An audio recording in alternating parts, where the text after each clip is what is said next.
We only have 4 people on. I'm not sure if we can have a meeting if we don't have 6. I would say not.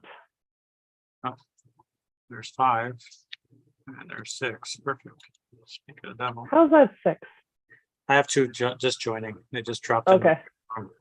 Okay, good.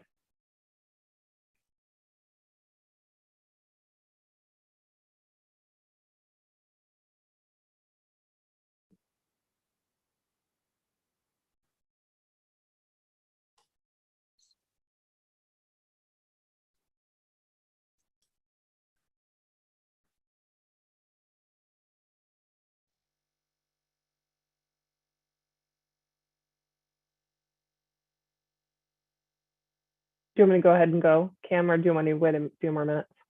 Maybe just another minute. See who else can join.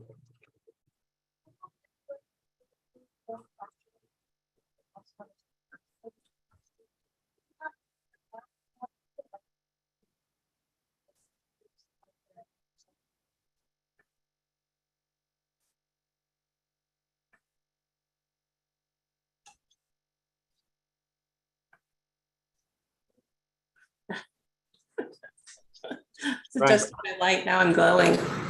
All right, Ms. Walmsley, you want to call the meeting to order? Yep.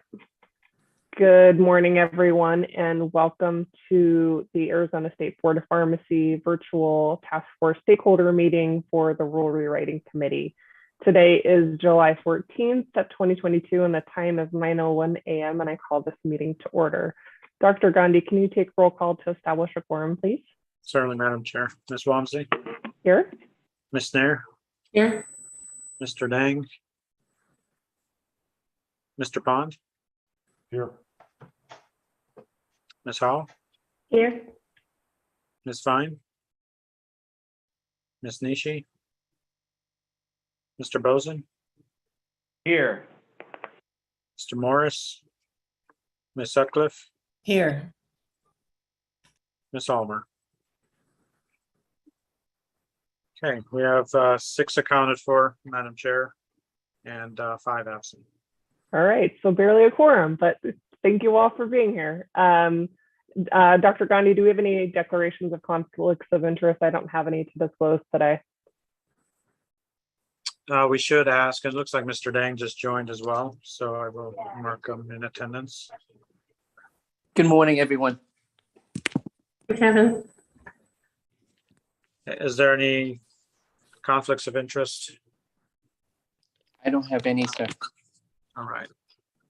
All right, Madam Chair, we're free and clear.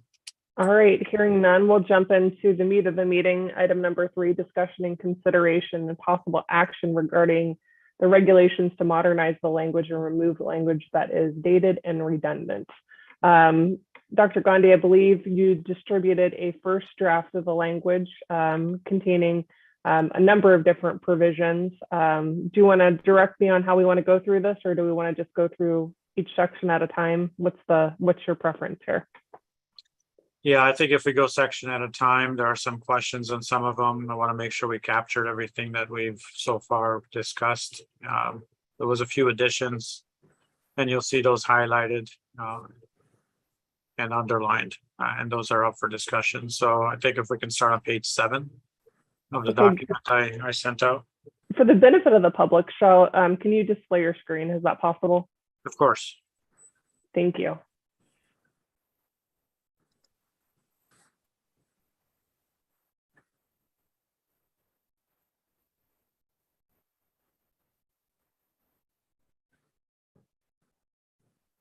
All right, so the first section is definitions under R423-110. Yeah, it looks like ACPE was never defined, so that was added in there.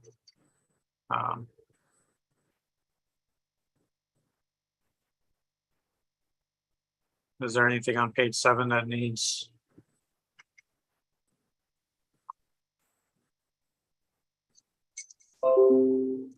I don't have anything. Everybody please jump in if we get to something and if you would like to discuss it, whether it's a change or something that's not indicated on the page, please.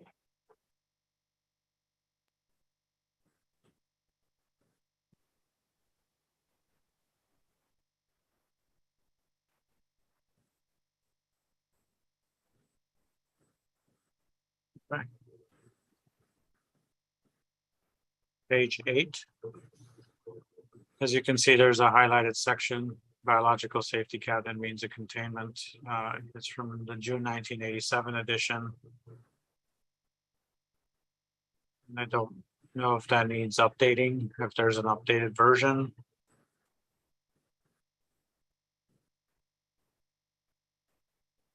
I think a few of the USP ones, I was wondering if we would need to revise those again once new chapters come out. If there's a way to just make it more flexible to like capture the latest version, or Yeah, this is Mark Bozen. One of the things that I've seen in other states, and I think in other parts of our code, is a reference to the current published guidelines by, and then you name it, United States Pharmacopoeia or whatever the applicable agency is. And that way you don't have to update the code every single time they do a revision. That makes a lot of sense to me. And then it also makes sure that our pharmacies are practicing with the most recent guidelines as well. And then there's no conflict, especially if somebody's licensed in multiple jurisdictions as well. And I think our USP compendium language captures that in statute. Let me pull that up real quick and verify.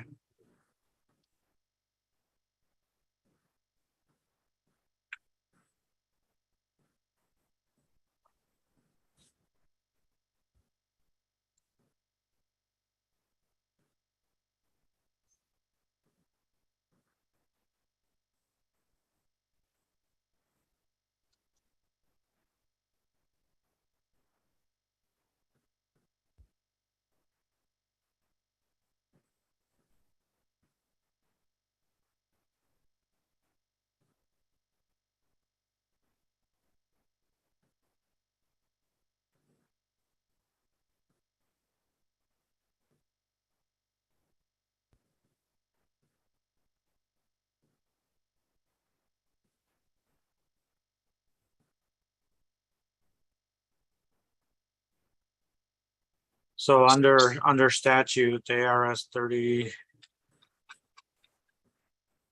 to 1901,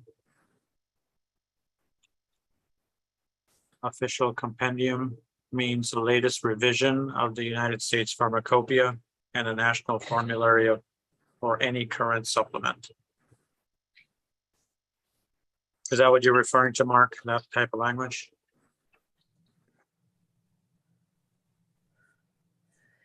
Yes, that's Dr. Gundy. exactly the language I was referring to, and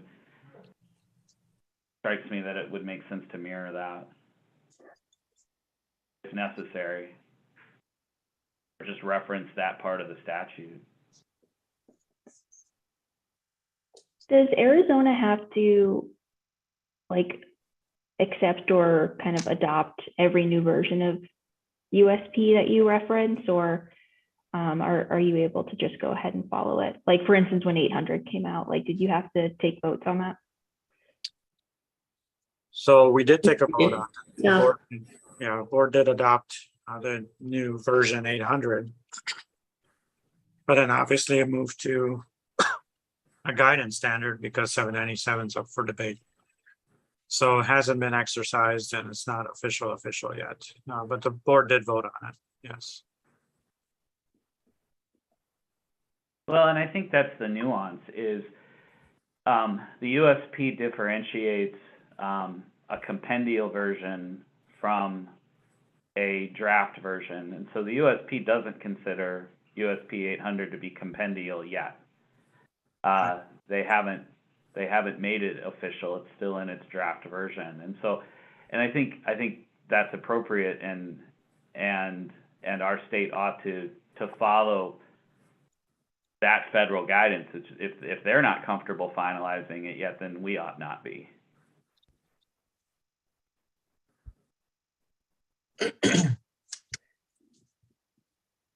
This is Kevin Dang. when I look at the biological safety cabinet, the two things that pop up in my mind, the first thing is engineering control. I'd like to see the terminology engineering control included in the definition. In addition to that, we no longer use the terminology moderate risk. We use low to medium or high risk. So my recommendation is to somehow incorporate the terminology engineering control to the language and change the moderate terminology to medium risk. That's just my input. Well, and that goes to my point exactly. We haven't switched to that language yet because those chapters are still informational only. They're not compendial. We expect them to be compendial in the future, but they're not yet. And then if they change it to something different, as they come up with their final revisions after the comment period's been fully vested, then we'll have different language. And so you're back to the drawing board of, well, the USP calls it something different now, which is fine. So if we just leave it to the USP to set the guideline, which is what most states rely on, and you just say, look, refer to that chapter, comply with all of the things in that chapter. The definition of biological safety cabinet is in this chapter.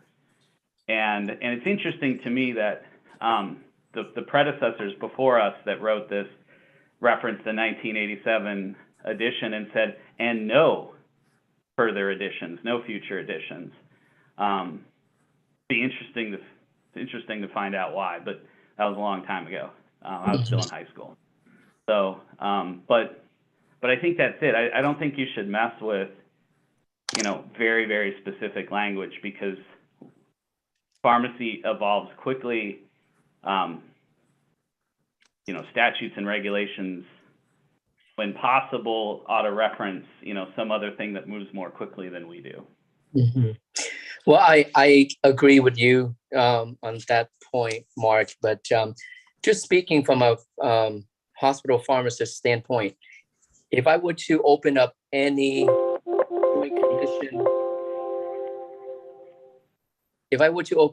joint commission reference guides or any SHP reference books, I would easily see that the terminology engineering control would be included along with the biological safety cabinet. And definitely, we no longer use the terminology moderate risk these days among us pharmacists in the hospital setting, just because when Joint Commission shows up, they always use the terminology medium risk, low to medium to high.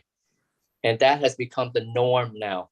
So that, Yeah, But Kevin, but Joint Commission accreditation isn't required by the Arizona State Board of Pharmacy. Kevin, if If we we want to have a different discussion about that, we can. if we define biological safety cabinet means the latest revision of either NSF, USP, whatever it is, it would capture all these little nuances that you're mentioning about the terminology of low and moderate to and so forth. So if we make it a generic definition, kind of like the official compendium, it would capture what you're saying, because it should be in those chapters, right? And just engineering controls is different than a biological safety cabinet. Engineering controls are those things that control air exchange and negative pressure and positive pressure, which are separate from a biological safety cabinet. Okay. I agree to go with the standard terminology and make sure that we don't confuse the public with what version is the current version. I think it's smart to have the consistency amongst the national standard and our board. Lori, would that be achieved by just referencing out to the current standard that moves a little faster than we do? Yep. Perfect, thank you. And to Mark's point, when we're talking about 800 and things like that, where there's this revision that's still in process, I don't want to confuse the public more. Yeah, so the definition of biologic safety cabinet is in Appendix 3 of the USP 800, and it is quite long. It describes 3 different classes, 4 different subtypes within Class 2. It's more robust than we could write in a regulation. Hey, Mark, do you have that up on your screen right now, or I do, can you cut and paste it and just send it to me and I'll drop it in? yeah, My rule writer can reference it or something. yeah. See, I'll email it to you right now. Thank you. Or just keep it in case we need other things, and you can just send me one email at the end of our discussion today. Anything else on this, guys, worthy of discussing?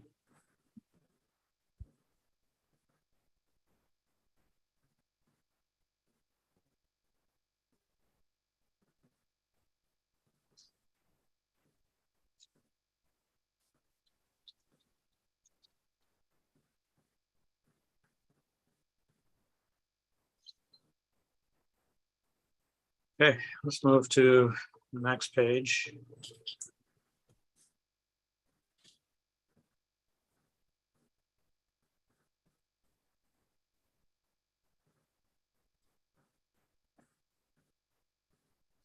This is an interesting one, contact hour.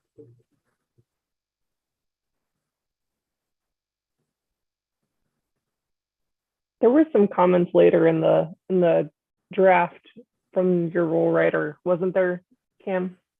Yeah, If I remember correctly, a little further down about the statute not necessarily matching with the rule matched. let me see where she had It was us. down in the body of the continuing education section.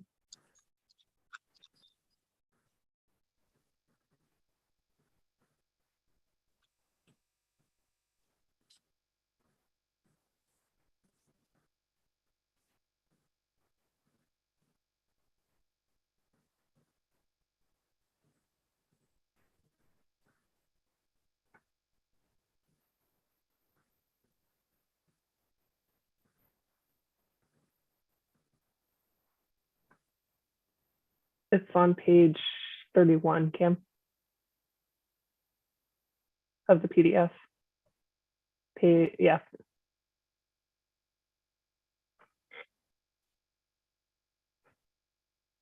Yeah, statute says hours rather than contact hours.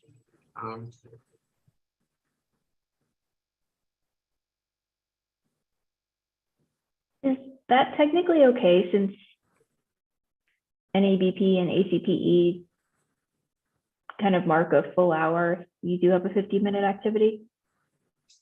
Yeah, normally it's 50 minutes of discussion. I think 10 minutes of Q&A is what they, and then that sums up to an hour. But I think ACP defines their contact hour to be 50 minutes.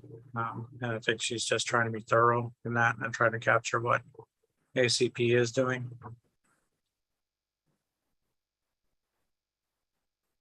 This is another one of those where there's an accreditation organization that's independent from Arizona, and they sometimes change the rules, but I don't see a future in which we would ever stop accepting ACPE accreditation as the acceptable form of CE.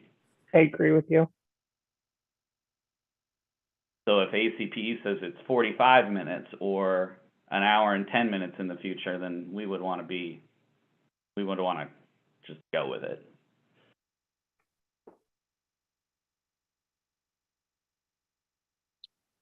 So yeah, I could definitely adjust this part to reflect that, but I think her thing is if we put contact hour in here, in statute, it says hour instead of contact hour. I can work with her on this one and we'll figure it out. But the Kim, rest of could- this, I'm sorry, go ahead. Kim, could we do something like continuing education hour means contact hour is defined by a current ACPE standard or something like that?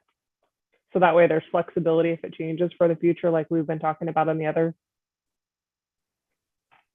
Or that it means 50 to 60 minutes. Well, to Mark's point, what if they make it what if they make it an hour and 15 in the future?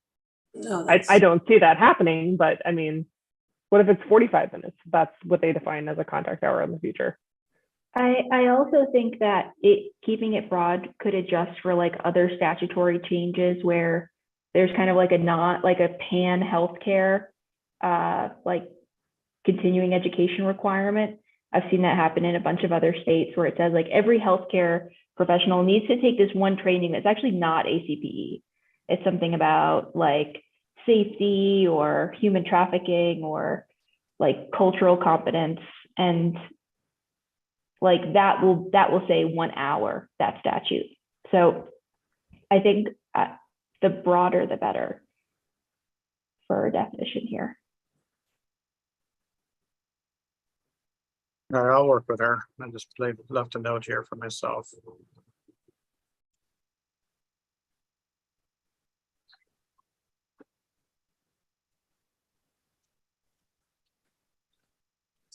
When we were allowing for CE credit for board meetings, I can't remember how much CE that was considered.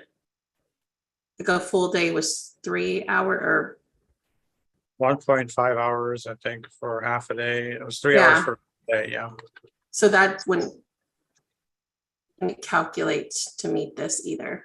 No, but ours wasn't ACP accredited either. It was what our board approved. So our language typically is ACPE or board approved CE. Yeah, but it doesn't mention that in this definition. No.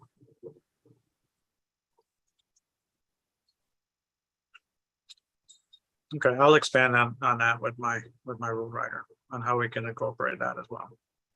Maybe it's just one contact hour equals the current definition at ACPE or 1 hour.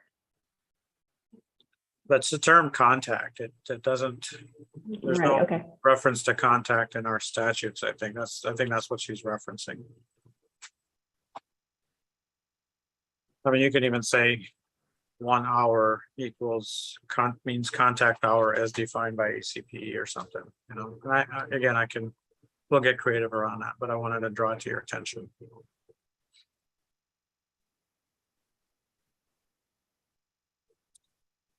Outside of contact, I'm sorry, go ahead, What Chris. does transfilling mean? Transfilling means when you're taking a larger container of medical gas and transferring it to a smaller container of medical gas. Oh, okay.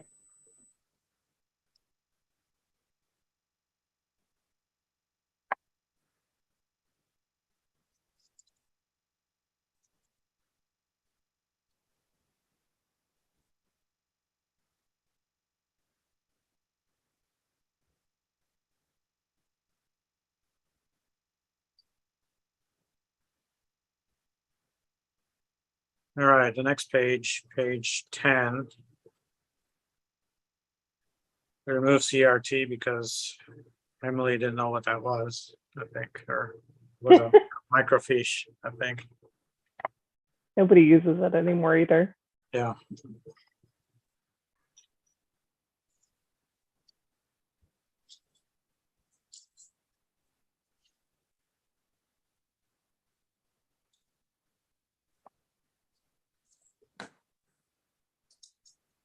This page generally looks good to me. I think the only one that I was still a bit confused on is at the very bottom, dispensing pharmacist. I like how the label check was, and initialing the label was potentially removed, but I think this reference here in the definition like still goes back to the entire pharmacist responsibility section. And I was kind of like, I think that the practice here is the pharmacist that is responsible for that step is the dispensing pharmacist, but I think that the reference like kind of goes through every single step in the pharmacist process, and I wasn't sure if that was okay.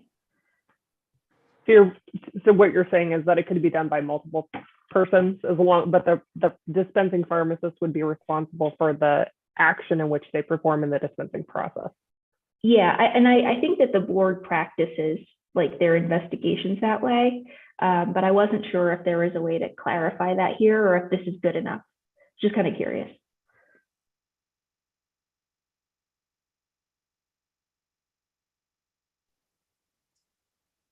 It's not displayed on the screen. Can we? Yeah, Kim, can you scroll down just a hair? Oh, it actually is on the next page of yours. There you go.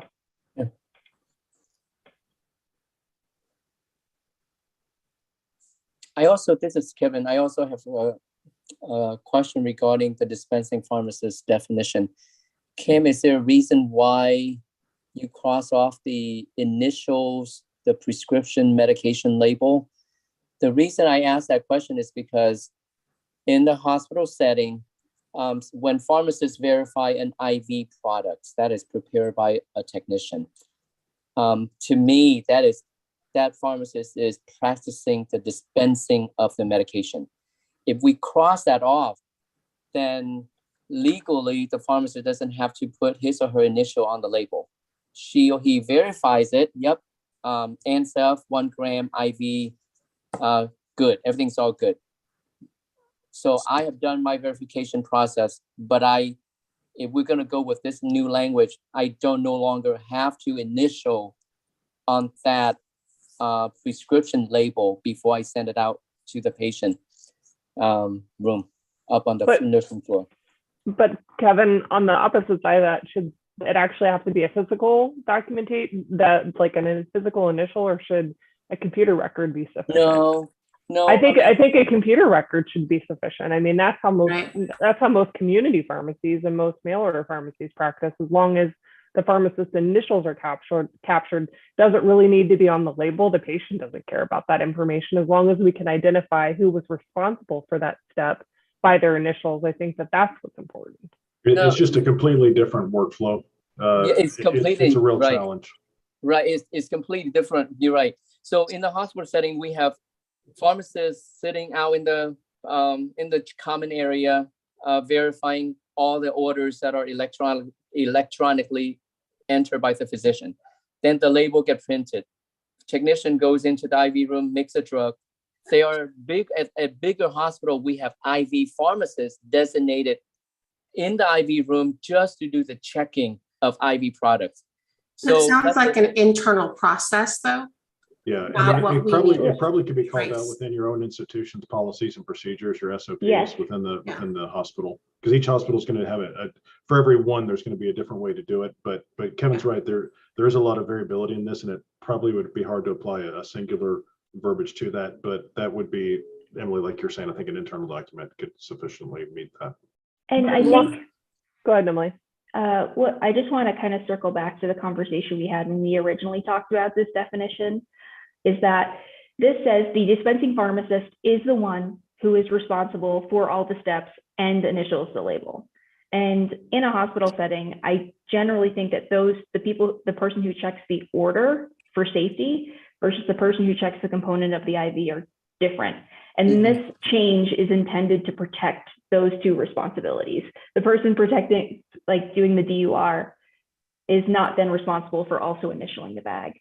So the person who verifies the bag can absolutely still initial it, but the initialing does not make you the responsible pharmacist for every step. Well, in my opinion, the person who initialed that bag, that person is a dispensing pharmacist, because you're verifying the accuracy of the final product before you hand it over to the nurse for administration.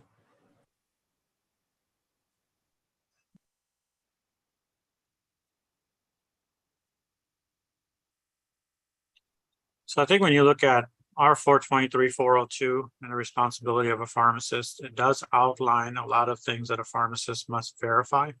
I think verify implies that you have to document, because I mean, we can go in as a board and say, okay, so this prescription was verified, who verified it, right? I think they should produce that information. So if you look at R423-402A, that may answer your question, address your dilemma on that we crossed off. I just feel uneasy to see the the terminologies initial, the prescription medication label crossed out.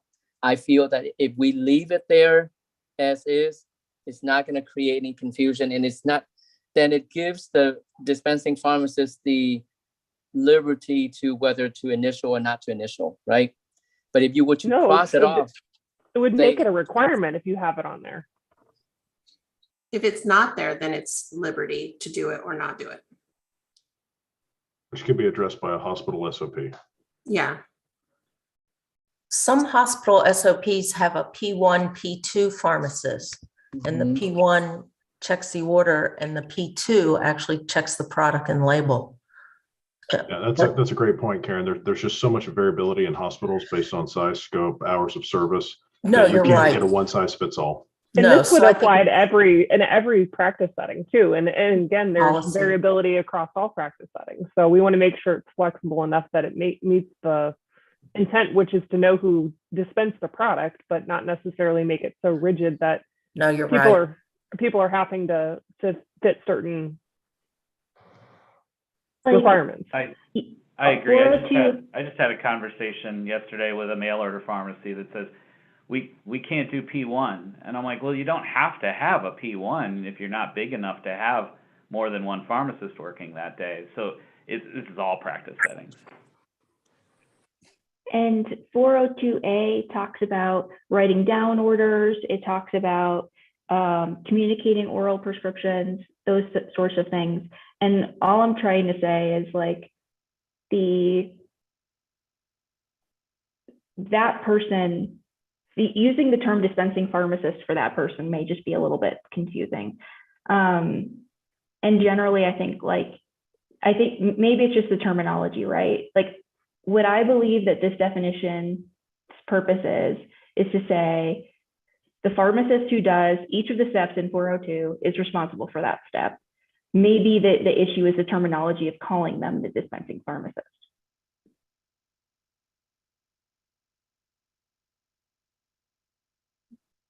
so I'm looking at 402A, and it does say initial in that.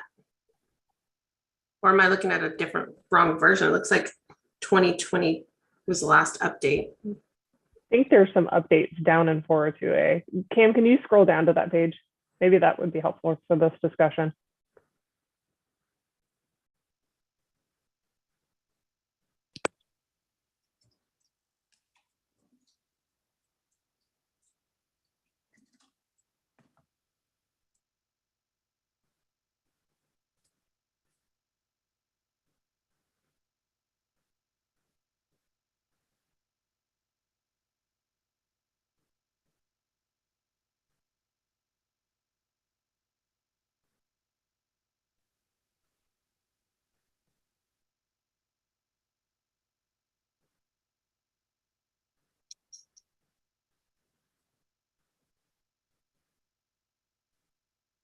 It says manually initial for the prepackaged there.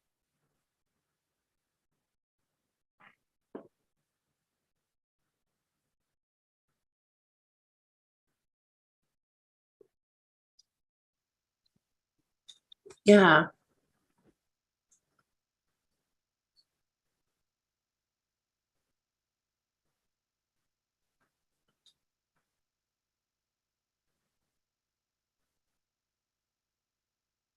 Instead of manually initial, could we go to a language that's like document the identity of the pharmacist that performed, and then it leaves it open to flexibility if it's a manual initial versus a computer documentation? Yeah, so D and E would need to be changed. Everywhere where it says manual initial, change it to document the identity.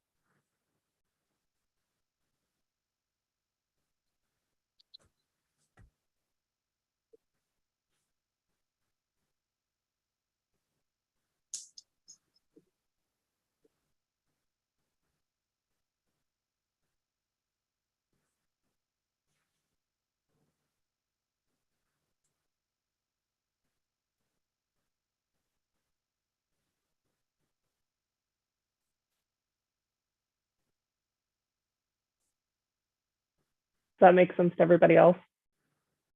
Then it addresses Kevin's concern, but allows for flexibility. Right. Yep. Thanks, Lori.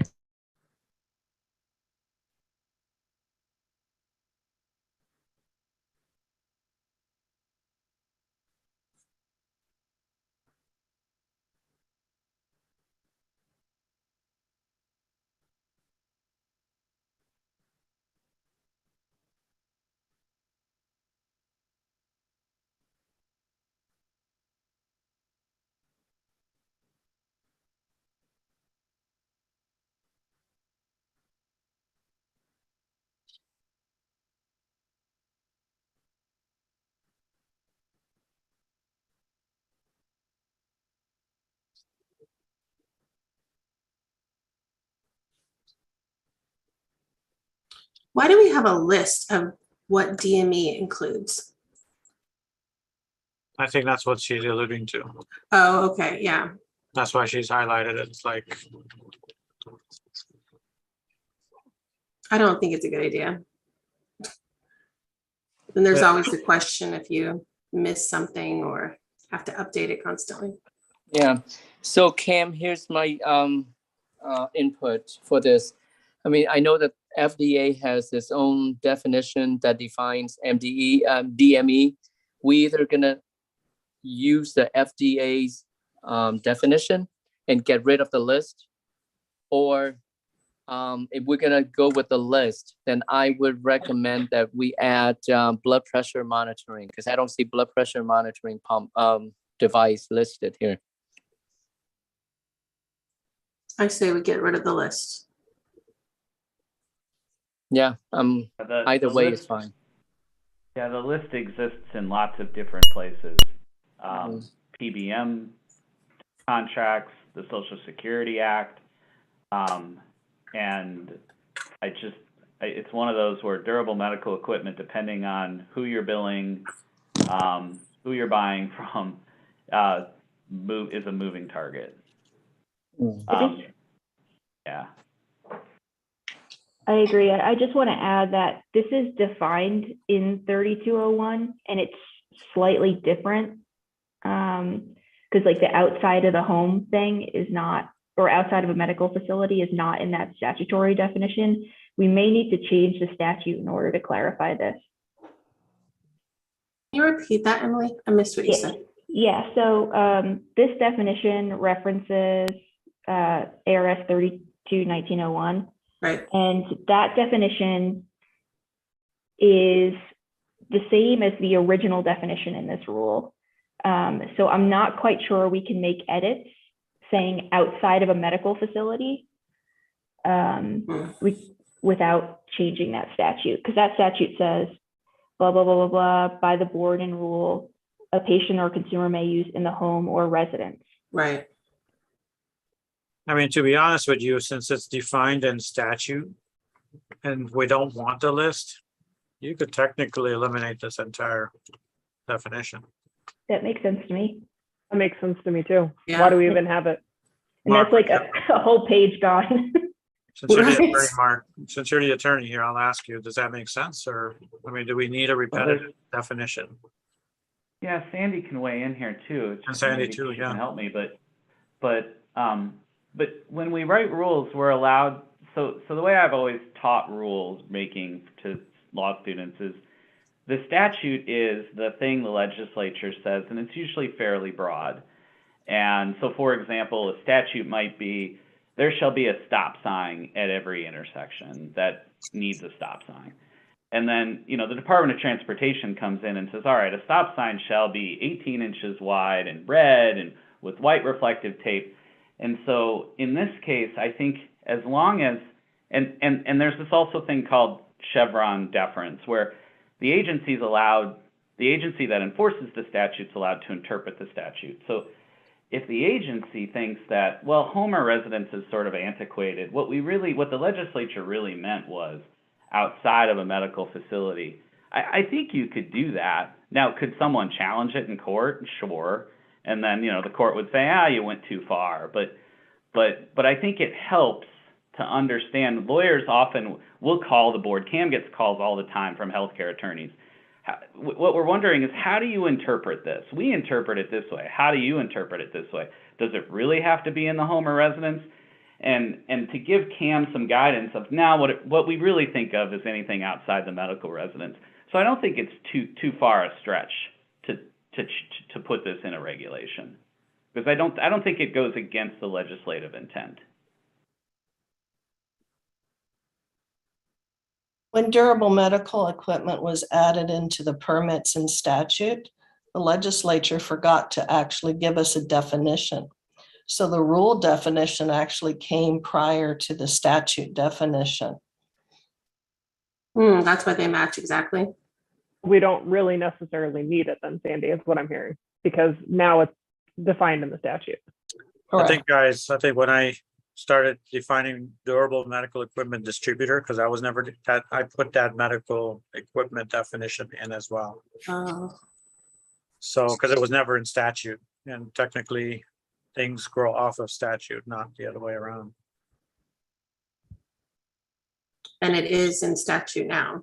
Yeah, it's Statute now. definition 34. Durable medical equipment means technologically sophisticated medical equipment as prescribed by the board and ruled that a patient or consumer may use in a home or residence that may be a prescription only device. Yeah, that's what Emily was saying. It's identical.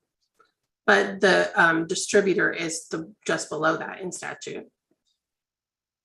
But the definition in statute does say as defined in rule. So I don't know. I could go either way. I mean, you could further define it. Durable medical equipment, or DME, means as defined in ARS 32/1901, 34, to further clarify that's outside of a medical facility. Just to add that. And it is prescription only devices, I guess, is the other addition to that. Yeah, it says may in both, right? They may be prescription only, which is kind of an interesting word, but Yeah, because obviously Well, blood glucose but crutches- monitors, blood pressure machine, they're not prescriptions, right? Right. yeah. And some PBMs consider crutches to be durable medical equipment, and those don't require a prescription. You can go buy those. Yeah. Right. I don't like the list though. I don't like the list either.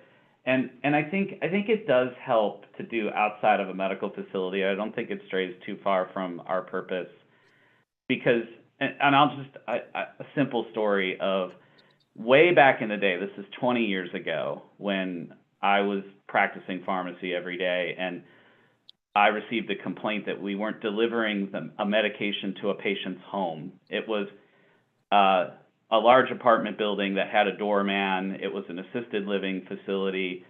For security, the doorman didn't let anyone past him or her, and they would then take the thing that was delivered up to the apartment. And one of our competitors said, that's not delivering it to the home. You delivered it to a doorman. And it says you've got to deliver it directly to their home, which meant the apartment door. And I'm like, come on. And so I think the home and residence, I think it's fine to say, no, what was really meant was it's just not inside a medical facility. That makes sense too, because then it allows for flexibility if somebody wants to have it delivered to their business too, rather than have it sit on their porch. And I think that Exactly. needs to be clarified in the delivery rules, right? I think the delivery rules currently specify home. They're interesting, and I want to know this story, and it probably predates all of us by generations, but there are three places. It's the patient's home, the prescriber's office, or the prescriber's home. And I'm like, there's got to be an interesting story about why it's prescriber's home. Yeah, that's strange.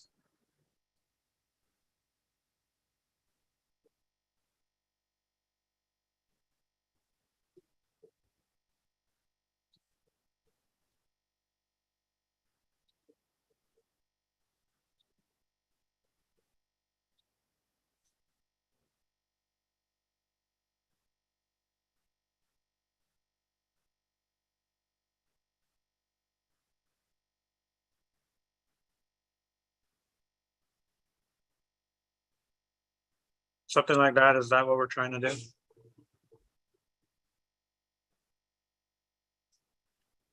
Yeah, that makes sense to me, Kim. Okay, and again, we can wordsmith that, so we say it the right way. Yeah, right now, just reading that is outside of a medical facility is a little, feels like it's out of context a little bit to me when I just read it. Okay.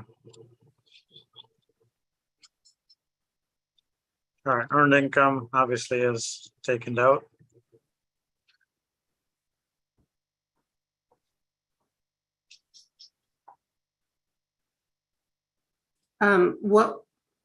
What were you saying, Mark, that it needs to be changed for at home to the prescriber? What was the definition under? Oh, delivery? It's under the delivery rules, I think, isn't it? Not under Yeah. delivery definition. Yeah, Right in Yeah, the we're not 600 there somewhere. yet. Okay.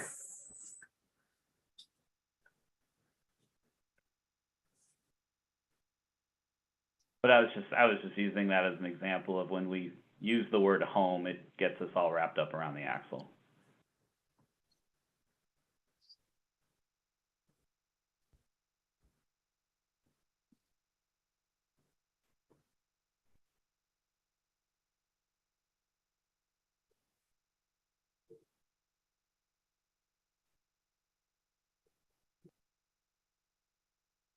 This extreme emergency one got me thinking. I don't know if it's like a conversation for today or maybe an agenda item for a future one, but whoever called this out made a really good point that there's like sections of rules that only apply to like certain types of permits. And I figure that a lot of pharmacies today are doing like bits and pieces of certain permit actions. And would it be a more simple experience for there to be like pharmacy rules for activities as opposed to permit types? So that a pharmacy could be flexible, right? Like, oh, I'm a mail order pharmacy on Saturday and I'm a community pharmacy on Monday or something, whatever that specific community needs. I think it could be interesting. And it probably adds a lot of bulk to the rules, right? Like there's probably repeat rules that apply to hospitals, retail, et cetera, that could be simplified. But I agree here, an extreme emergency could happen in any type of facility type. It shouldn't necessarily just be a community or a hospital. And there may be the need for maintenance personnel to go into a facility or a fire department if the building is on fire, something like that without a pharmacist. And I think that that's the intent there. Where does that match up later in the rules, Cam? I didn't look that far. we have it listed in R 423-653. And we'll have to get to that, I think, in future sections. And it's also listed in 609, extreme emergencies. 610.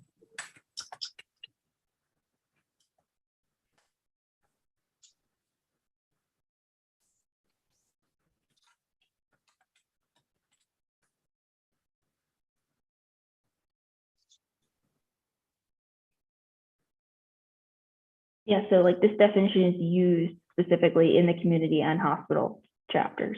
Yes, yeah. So we may, as we get into those sections, we may have to build in this emergency clause there as well.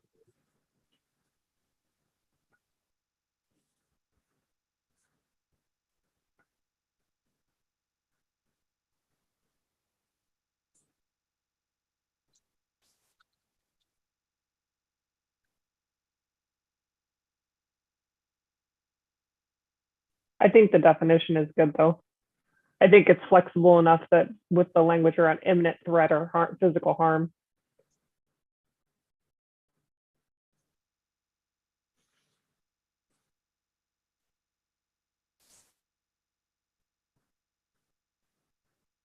So Cam, here's my input about the extreme emergency. Given the fact that we are living in the digital age, there are times when we have internet down, or something that the OmniCell system doesn't perform, it's a fail to perform, things like that. That is not included here in the definition. So should we say something about system down, internet down, whatever that is, to cover the definition? This is Mark. I think this definition is here for when someone has to go into a pharmacy when a pharmacist isn't present. You know, there's a fire, there's a water leak, and they can't wait for the pharmacist. They need to turn off the water, they need to put out the fire, and that's okay. Okay. If the Omnicell's down, you can wait for the pharmacist. They think there's a robber in the pharmacy and the police need to go into the pharmacy, something like that. Okay.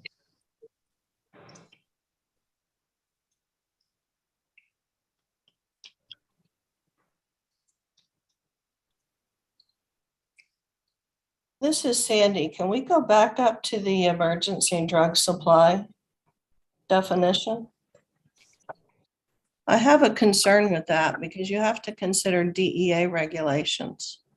And they have specific requirements for emergency kits, and they have a specific definition for long-term care facilities. They are extended health care. So I think that section that reads permanently or temporarily is an issue, and that just generically at which care is provided could possibly be as well.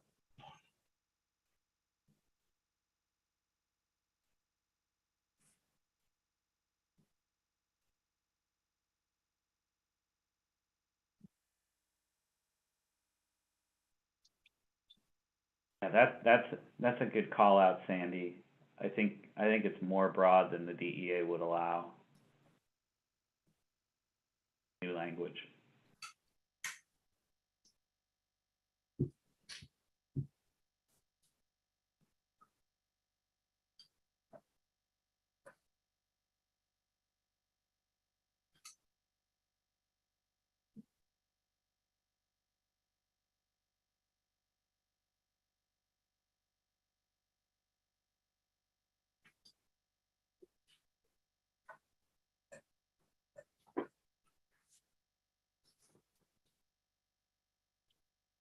Okay, well, note that and I'll talk to.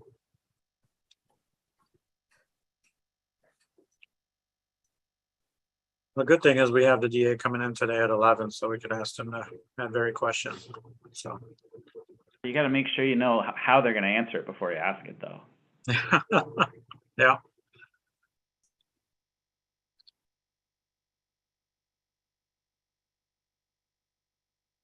All right, next, page 13. Sorry. Should we do the same references that we talked about before rather than the specificity here for ISO 5 and ISO 7? I like that idea, Lori. I think that makes sense for all the reasons we talked about previously.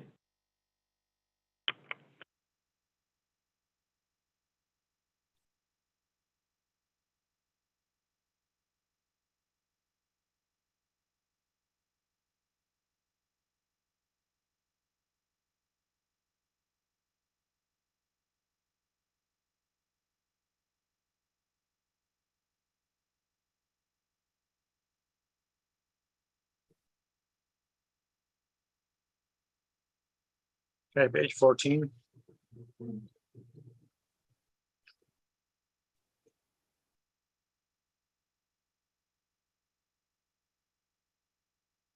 This is just curiosity. Why strike the definition of long-term care consultant pharmacist? Not necessary anywhere else.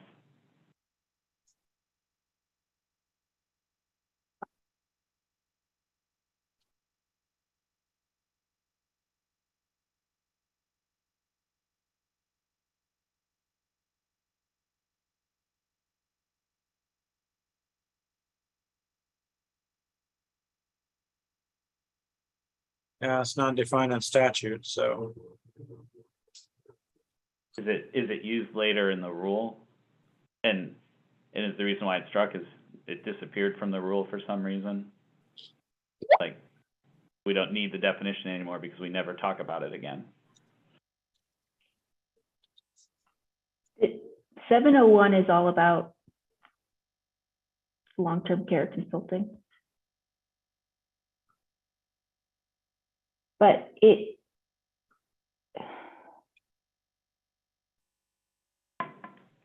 oh, it is used a few times.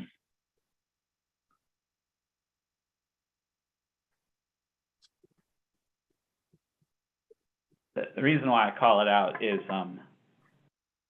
the term consultant pharmacist means something specific in, again, federal rules and payer rules, and I mean that's a specific type of job that pharmacists do, and I like it there because without the definition, consultant pharmacist just sounds like well, don't all pharmacists do consultant work from time to time or consultation? And I like to differentiate when in the rule, when we talk about consultant pharmacist, we mean those people assigned to perform certain activities that's required under federal law for the long-term care facilities.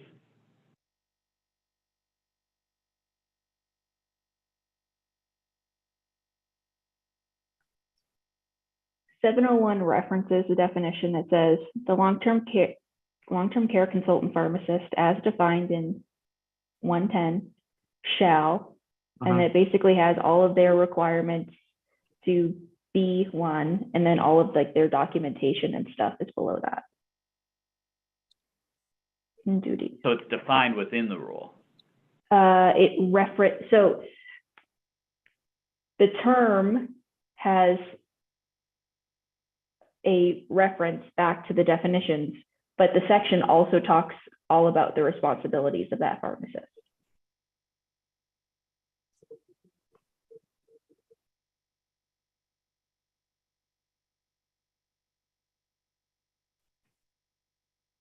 So I think it's probably worth researching if the term needs a definition because the duties are clearly spelled out in rule.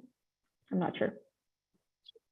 I think it needs a definition because consultant pharmacist sounds too generic without a definition.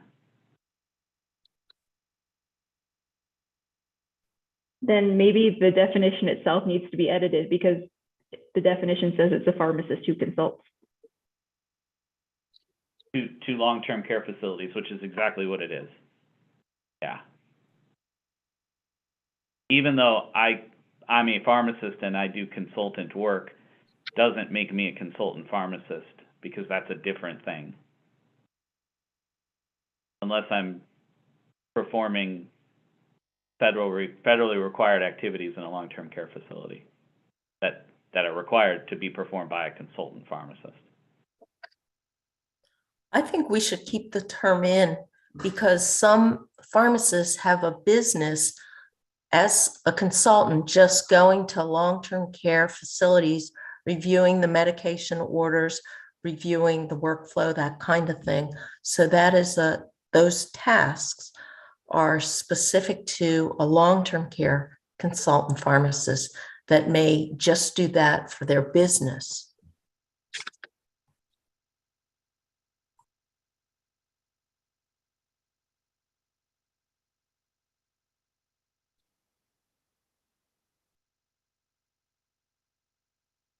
okay, I'll ask the question why we were removing it. Was that her suggestion? Yeah. Okay.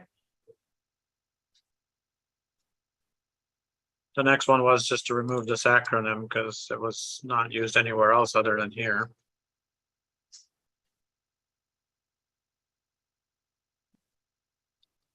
That's fine. If you don't need the acronym for a later part of the rule, then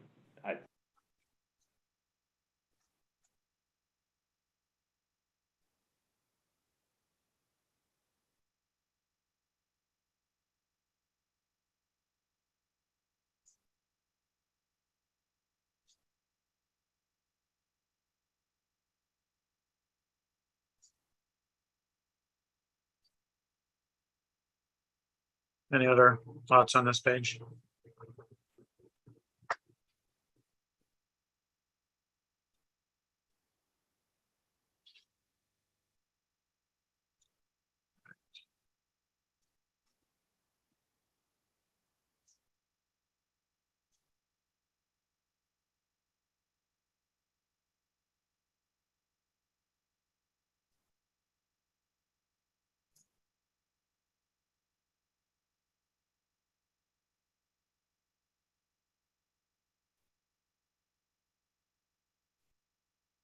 Cam, can we go back up and look at the limited service section really quickly?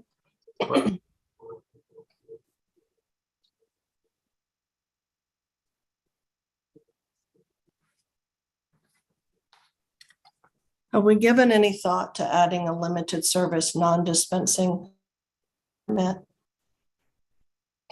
And I'm bringing that up because we have multiple facilities within the state that don't carry drugs. Excuse me. Things are evolving. There are a lot of cognitive services, right? They're just tables and an office space. And we There don't- are, and the regulations that are in place for a location that carries drugs, security requirements, square footage requirements, et cetera, are not always necessarily necessary in the same manner in a location that does not carry the drugs. And these specific definitions are not found that I recall in statute. What statute says is that a limited service is a type of pharmacy that's approved by the board to practice a limited type of activity. I agree with Sandy. It's important for a couple of reasons. One is operationally, and from just to make things easier for the pharmacy board, why do you need the same security measures if there's nothing inside that room? There's no drugs, there's not even any PHI because the computer systems that are in there have no hard drives. And second, why would they need a sink, and why would they need a restroom within 100 feet as long as it's, it's there, and the pharmacist can leave and there's nothing to protect and leave behind. There's no drugs, so they can walk a little bit further. And then it also provides the public safety benefit of it would notify distributors that this place has a license that's not allowed to buy drugs. It wasn't inspected to receive drugs. The inspectors said, well, all right, you don't need a sink here because you can wash your hands somewhere else because you're not touching drugs. And but the distributors don't know. The pharmacy has a permit that presumably they could order drugs from, even though they've told the inspectors they won't. And so there's all kinds of benefits to describing a limited service non-dispensing pharmacy. To that end, I fully agree that there is a long list of requirements that non-dispensing pharmacies probably do not have to have because they do not handle drugs.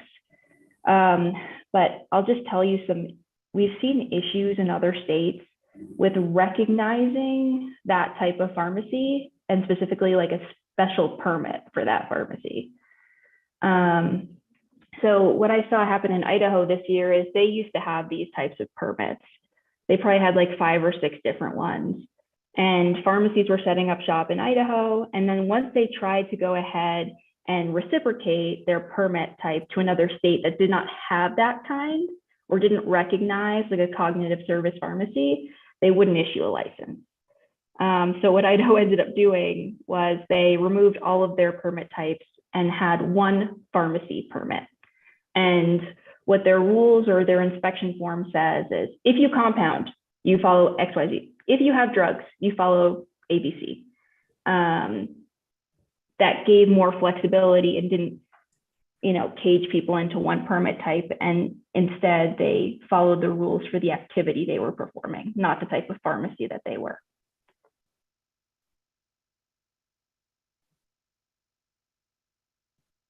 But if a state said, that's a good point, and I'm listening, and I want to make sure we don't do anything that's harmful to Arizona businesses.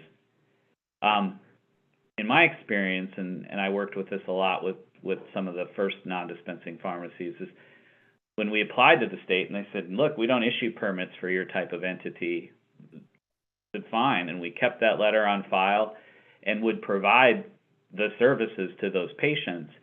And usually the reason why they wouldn't issue a license is they said, under the scope of our authority, we only license those people out of state who dispense or distribute drugs into our state. Because you're providing medication therapy management services or other cognitive services, we don't have a license type for you. But the letter didn't go on to say, therefore you can't provide services. Maryland did, but Maryland's rules have never changed. Maryland says, look, if you're talking to our patients and you're dispensing drugs to our patients, you ought to have a Maryland license. Nevada's doing that now too. But that didn't change anything. But Emily, you got a lot of experience in this world. If there were states that said, look, we're not issuing a license and you better not talk to our patients, that would be a problem. I think things are moving a lot, right? Like you mentioned the changes in Nevada, which are maybe now going away again. And like, I think it just speaks to my earlier point of, I don't know if we fully understand the implication of introducing new permit types that are not like widely accepted. And I think, like, for instance, my like concern earlier is, what if a telepharmacy opens in a rural place and that pharmacist then decides to like go work at that pharmacy when they're available or when they're in town? Like, are they not a telepharmacy anymore? That's why I kind of am just worried about like confining business practices to one permit type.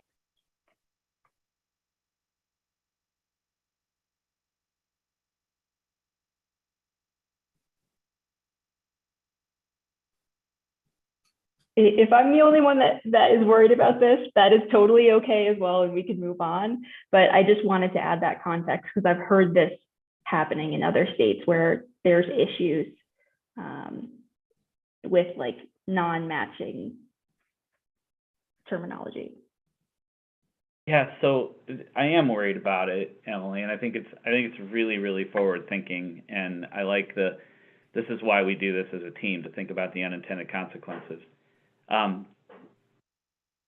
you able, and you might not be able, to share some specific state responses that came back saying, no, this isn't going to work, and then maybe we can accommodate for that?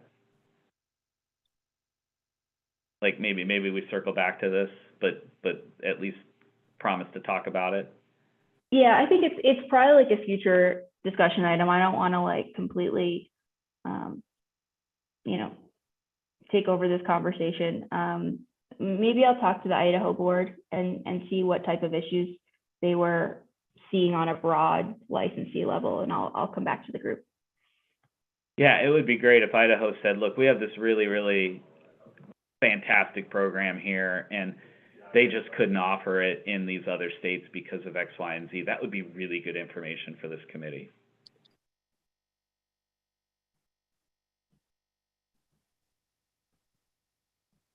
Anything else on this page?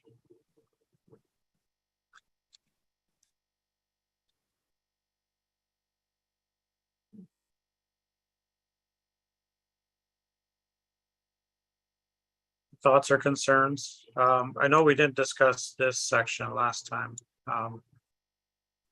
but we felt that it was, the current definition was conflict to telemedicine language that's in existence today, so we felt we needed to adjust it.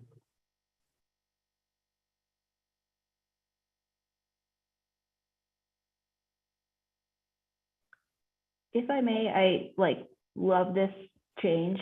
The only thing I'm curious about is if we have context on why they added the last portion, agreeing to treat someone.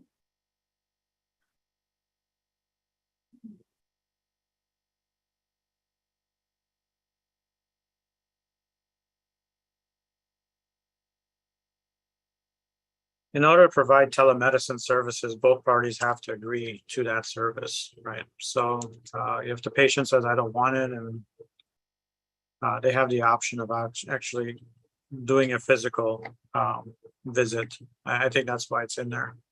This definition as part of the language was taken off of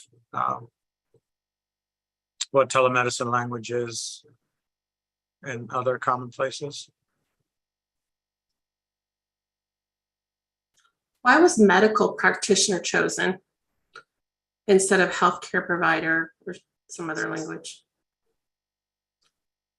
I guess I'm asking because I was thinking, what about when a pharmacist does telemedicine? Medical practitioner is a broad term also. It's just, so if a pharmacist does it, I think they would fall under someone that provides medical care.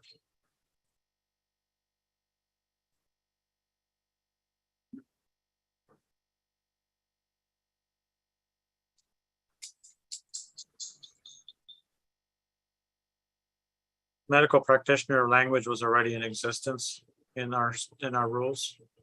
It's just the definition was slightly altered.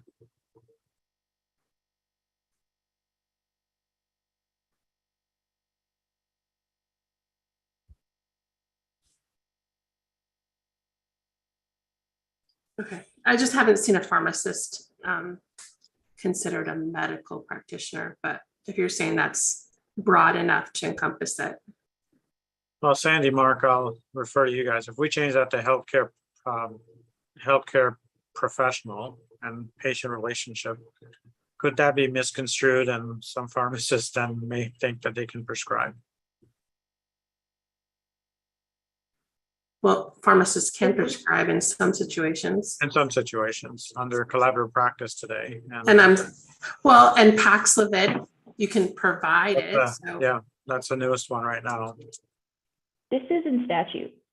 I don't think a pharmacist is blocked from this in statute. It says doctor, blah, blah, blah, blah, veterinarian, podiatrist, or other person who's authorized by law to prescribe. Mm-hmm. Okay. Yeah, that you don't want to add healthcare provider because now we got a whole problem with definitions. Yeah. Okay, I was just trying to be forward thinking about reimbursement So we often think of medical provider as a person licensed to practice medicine, but I think in the definitions we describe it more as in a person who can prescribe medicines, and whether that's the appropriate use of the English language or not doesn't matter because the statute uses this word. Yeah, at my work, as soon as I see medical practitioner, I'm like, oh, that's not us. That's because I think of pharmacy, medical. That's it. Yeah. Yeah, but the definition literally reads, as was said, medical practitioner means any medical doctor, doctor of osteopathic medicine, dentist, podiatrist, veterinarian, or other person who is licensed and authorized by law to do so, to use and prescribe drugs and devices to treat sick and injured human beings or animals, or to diagnose or prevent sickness in human beings or animals in this state or any state, territory, or district of the United States. So I say we leave it. Covers it. Thank you for looking into that.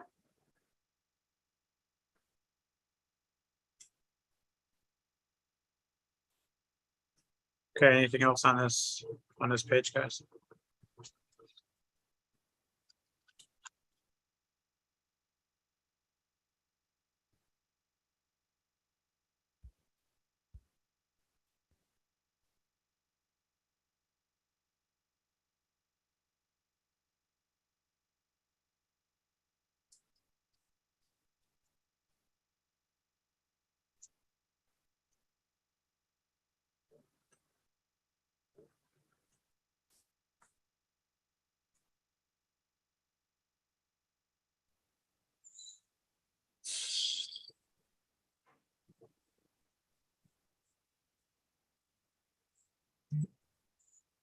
I'll have to look at why this was changed, because I know we use pharmacy counter working area throughout our language.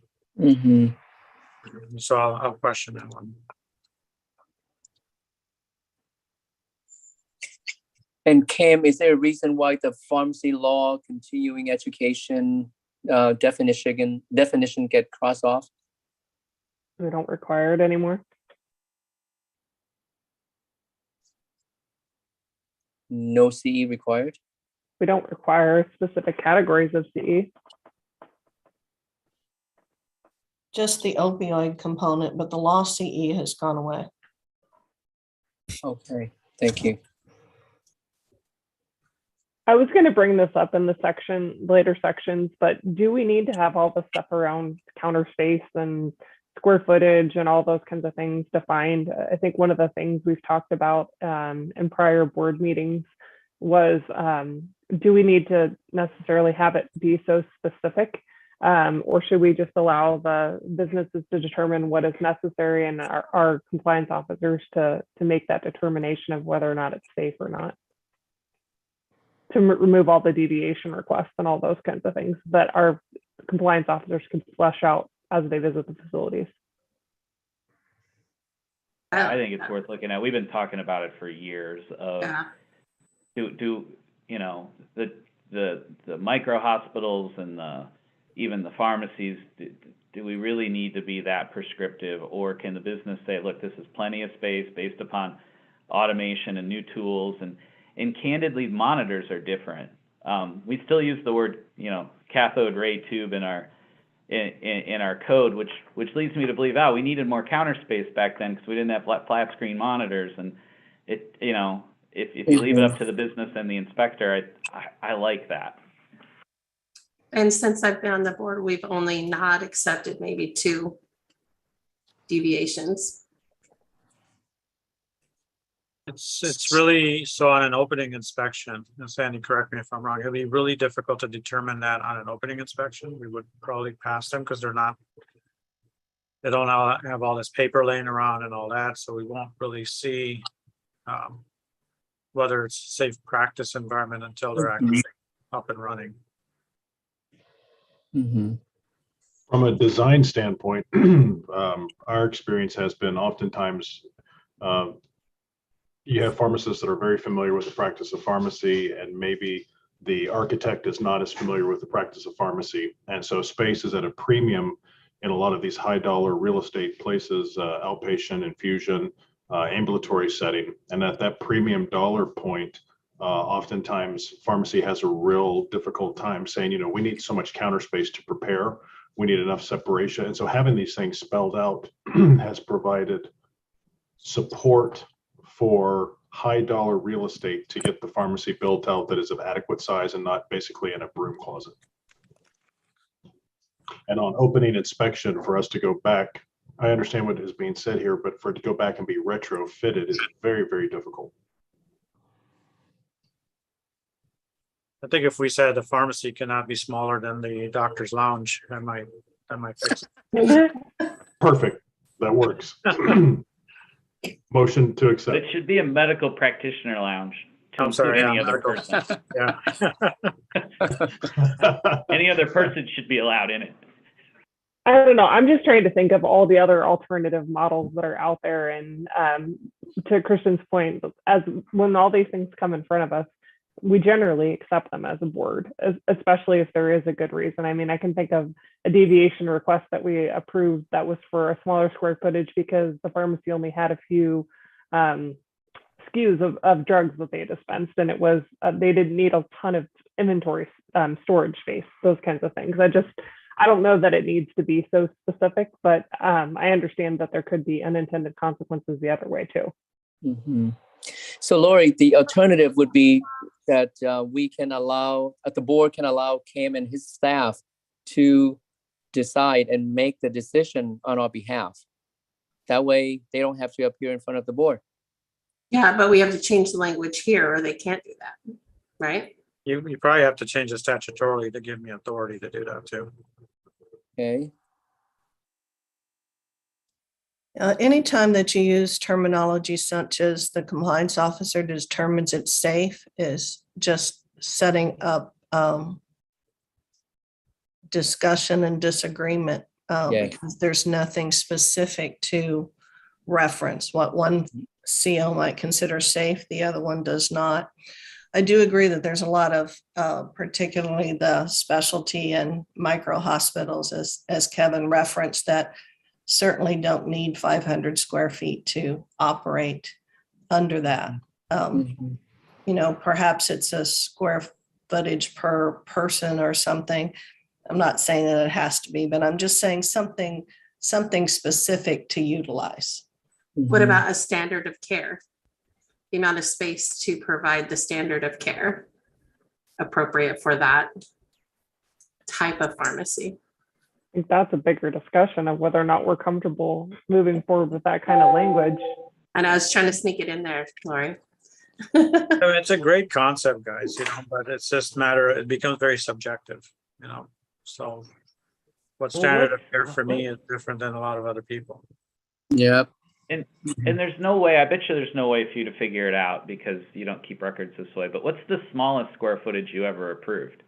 I think it was And then 67, I think it was 67 square feet or something like that. Wow. Maybe that's the new floor. I don't know. Got to be at least 67 square feet. I don't know. Because and even though I'm a big fan of getting rid of this, my guess is a big part of this was pharmacists faced with an employer who said, you get this closet over here. And I'm like, come on, So, and 67 square feet kind of sounds like a closet. But anyway, I don't know. Maybe make it smaller so that there's still an objective standard, but yeah, you're like, don't even bother applying for a deviation because it ain't going to get smaller than 67 square feet. We're not going to do it. Is there an opportunity to, I still think there's probably some clarification or just cutting down in general on the counter space and the square feet type thing. But is there an opportunity to still have these go through a waiver process? Someone fills out the form and they write their justification for their waiver, and that authority can be given to CAM to either bring those forward to the board or approve them at the staff level. Because I think there's a few staff approved deviations already, like the return to stock stuff. Is that a possibility? If someone has a meaningful justification for the waiver, then it can get auto approved basically. Let me just say from a compliance officer standpoint that we have numerous deviations out there now, and it does become a compliance issue in the fact that you have to remember who has it. They have to show you their, for the newer ones, their deviation request, they're only done for 2 years, et cetera. So it does become a little bit difficult from a compliance standpoint. Understood.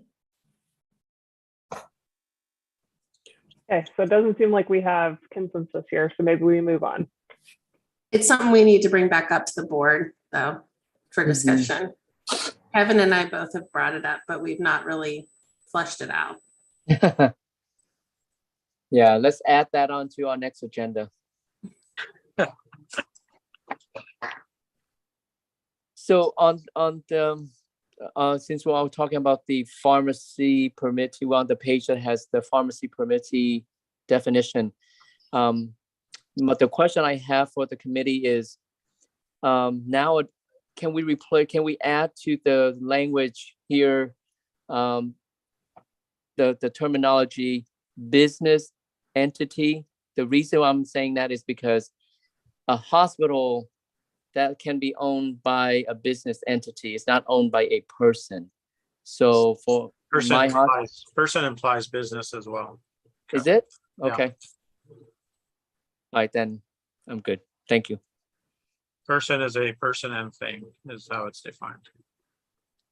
Thank you.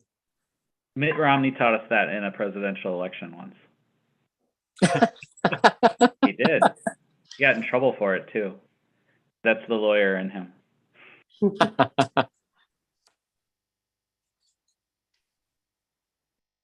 Well, it's a person unless it's a corporation, right, Mark? The law often refers to persons to include corporations and trusts and other things. But he said businesses are people too. Gotcha.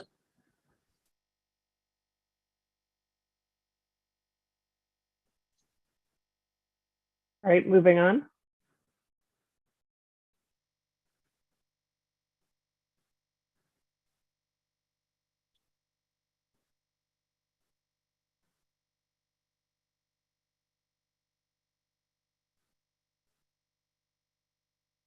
Yeah, we've already looked at this section before. All right.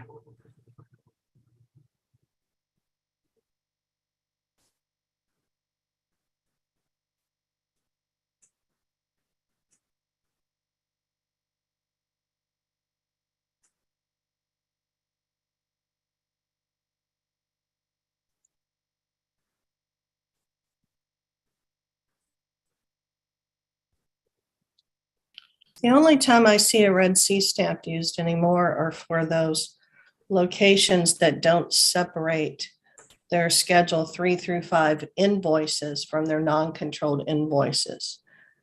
It's not used in regards to the actual prescriptions itself because the computer systems can separate those. Yeah, I agree. You still need it for invoices. I don't know why invoice was struck. And there's literally only a handful of pharmacies that actually use it, but it would still be needed for that purpose.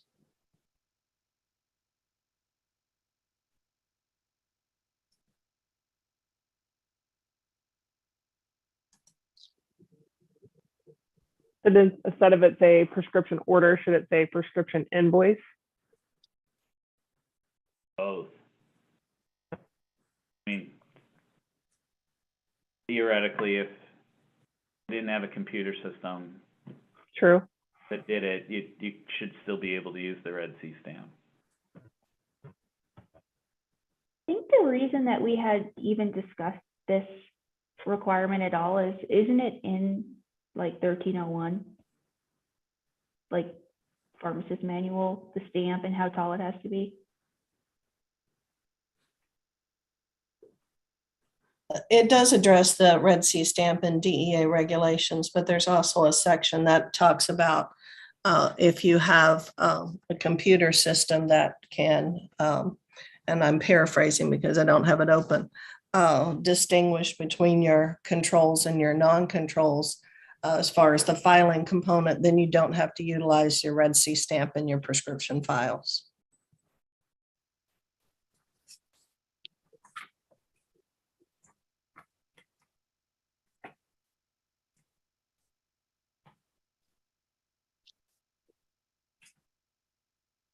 Should we write hand invoices here?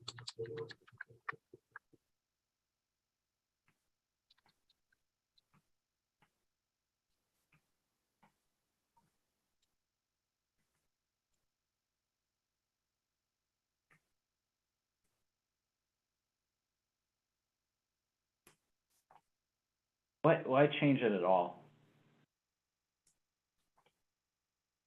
I mean, it's fine if fine, but Or should we just reference the CFR?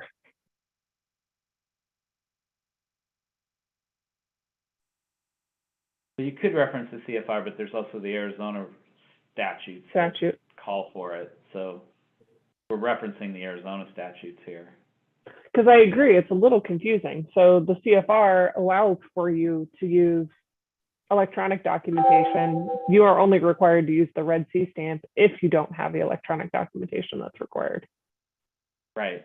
So is there a way that we could clean this up to make it more clear that every pharmacy doesn't need to have this Red C stamp unless they aren't able to maintain the records electronically as required by the DEA?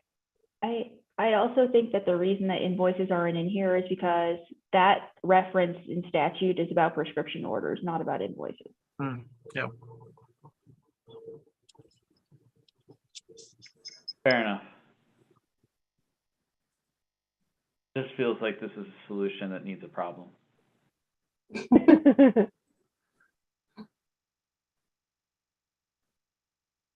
This is Karen. I have a question going back to provider pharmacy, and I'm not that familiar with Arizona, but do they have provider pharmacies, long-term care pharmacies servicing drug rehab addiction treatment facilities for those patients in those facilities in Arizona? Or do they use retail pharmacies? Or, because I don't know how Arizona looks at addiction treatment centers for the inpatients, like a provider pharmacy. Because this is only for long-term care facilities. The definition. The one we're working on right now? No, I'm going back to provider pharmacy, Okay, and it means a pharmacy that services long-term care facilities, but in your state, I'm not familiar with addiction treatment facilities. Do they contract with long-term care pharmacies in addition to those pharmacies providing services to nursing homes or SNFs or LTCFs? Or do you not deal with those? In other states, provider pharmacies, essentially long-term care pharmacies, do hold contracts with drug addiction treatment facilities, and the patients are inpatients. But I don't know how Arizona handles it. are they categorized as a hospital or? Usually a behavioral health, but I don't know if those facilities in Arizona just go to retail pharmacies and get the medications for those inpatients. In California, they just buy the drugs at these, the Malibu Addiction Treatment Center, and then dispense them under the medical director's license. But they could contract outside with an outside pharmacy, but I don't know how Arizona, like I looked, I didn't see if you had anything for a provider pharmacy, but this calls out only long-term care. Well, it would depend on, so the analysis, and Sandy and Cam can help me, the analysis is Department of Health Services, generally the thing that licenses residential care facilities, regardless of what kind they are. Correct. And then if there's a pharmacy within that thing, first analysis would be you'd go to the type of licensure. Is it a hospital? Then the pharmacy would license as a hospital. Is it does it have a dispensary? And if it does, then does it fall under the medical practitioner dispensary rules, whereby a medical director only dispenses medications for his or her patients, and is present and supervising the dispensing of those? Or is it a pharmacy that's co-located inside a building, and then it would generally be probably considered a limited service pharmacy or a regular community pharmacy?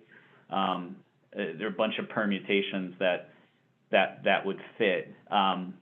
And then if they're just receiving drugs that are delivered to the pharmacy for patients, then candidly, probably anybody could do that. And whether it be a long-term care pharmacy or a community retail pharmacy, as long as they're following the rules set up for delivery of medication for patient-specific purposes. And so that begs the question, what's the difference between a provider pharmacy and any other pharmacy that delivers medications to long-term care facilities and other things? And my guess is that we talk about provider pharmacy somewhere in the long-term care rules, particularly in the context of emergency kits and first dose machines, and who owns the medications that are in the emergency kits and the first dose machines that are located inside a licensed facility like a SNF. And then those would, and I'm and I'm probably reading ahead, but that's probably where we talk about the provider pharmacy Okay. that does these things shall be responsible for the e-kit, the first dose machines, and typically they're in long-term care pharmacies, or long-term care facilities. Whereas if it was a residential treatment center that had an e-kit or a first dose machine, then it would strike me that those would have to be long-term care licensed pharmacies, because the DEA doesn't recognize e-kits and first dose machines outside of long-term care facilities. And so that would be my experience working with substance abuse treatment centers, whether they be inpatient or outpatient. There aren't any that I'm aware of, but doesn't mean it doesn't exist, that have a bona fide pharmacy inside. Right. Their They facility. typically don't. And oftentimes they're owned by a medical practice of addiction treatment physicians. So it probably doesn't involve the board. It probably falls under physician office dispensing, probably. It might, but those doctors would have to be careful, because I bet you it doesn't, because unless they're there all the time and supervising the. See, that's the catch, dispensing, right? They're not doing it right. Yeah. So That's okay. Thank you. the statute in this definition for the nursing care institution does say that they don't have direct daily care from a physician. So I think that like this is referencing the statutory definition of like long-term care, basically. And that's in another section, that's in section 36.401. So I'm not sure we could change it. Mark brought up a point, provider pharmacies only, that term is only used in the context of long-term care throughout the other sections. Okay. Thank you.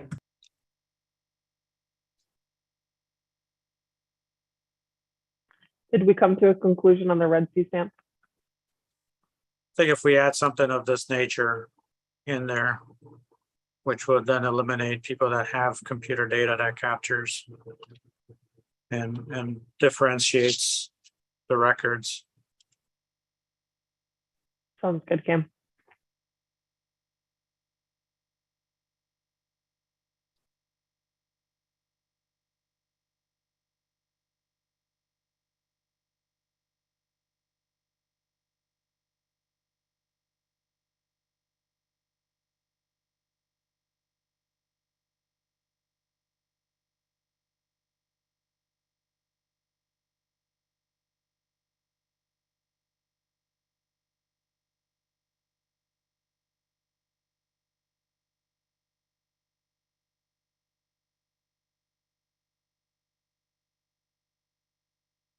Questions?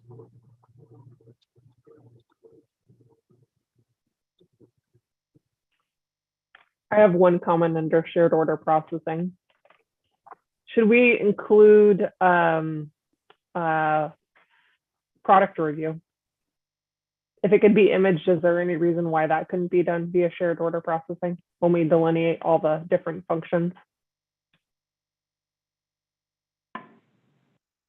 Isn't that covered in verifying the final order?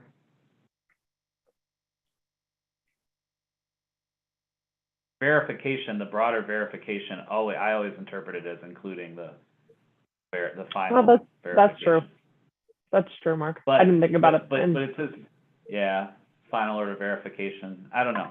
I always interpret it as broad enough that shared services absolutely can include the final verification. But if it's not clear, now's our time to make it more clear. That's why we're here. I was just looking at it, the pharmacist could perform like the drug and DUR review, but then should they also be able to perform the PV2 portion of the prescription from shared order services if it could be imaged appropriately?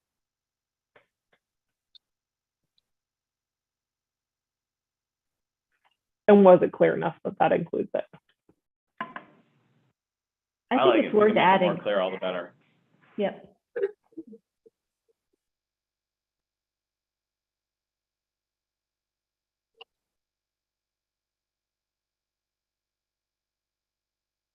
I could definitely see utility for that in lots of practice settings, including hospitals and things like that with after hour services and that kind of stuff.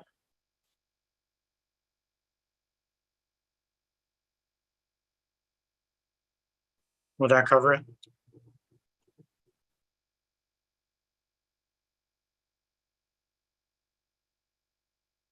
Yeah, I think so.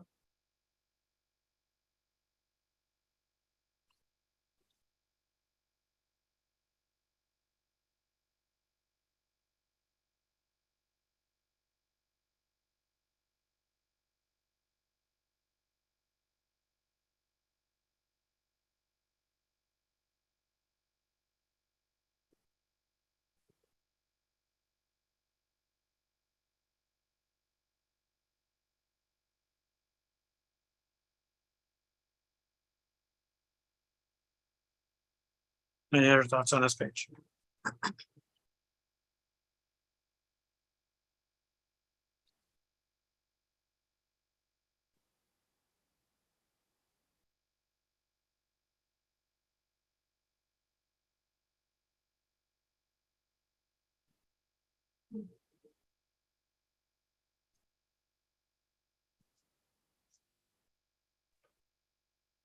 Sorry to backpedal, but I forgot to mention one because we were talking about USP. So this is under limited service correctional pharmacy, page 13. The terminology in the definition, there was an edit that struck out support personnel. Support personnel was like defined as clerks, but I'm also curious, like, what's the purpose of removing clerks? Is that because they don't compound, produce, dispense, or distribute drugs? And also, why aren't techs in here? I'm not like familiar with correctional pharmacy, but I figured like they probably have techs.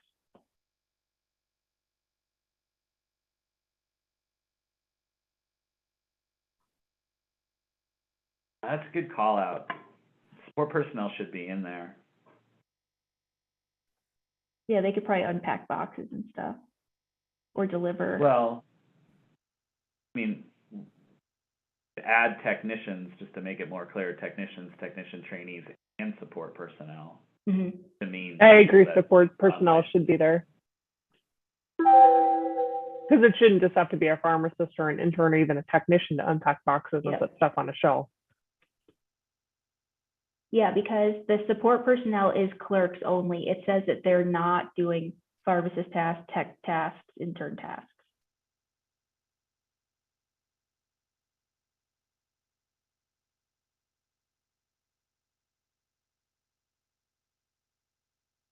Yeah, so pharmacists, interns, technicians, technician trainees, and support personnel.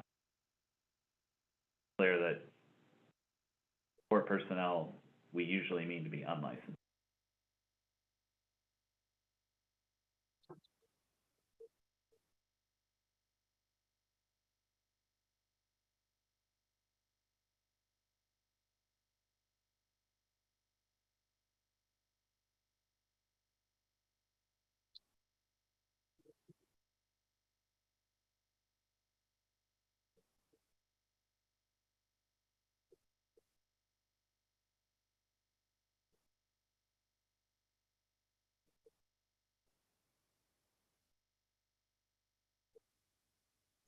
Wait, can we read that sentence again? Because does it say compound, produce, Well, dispense? and maybe that's why technician trainees are not in there.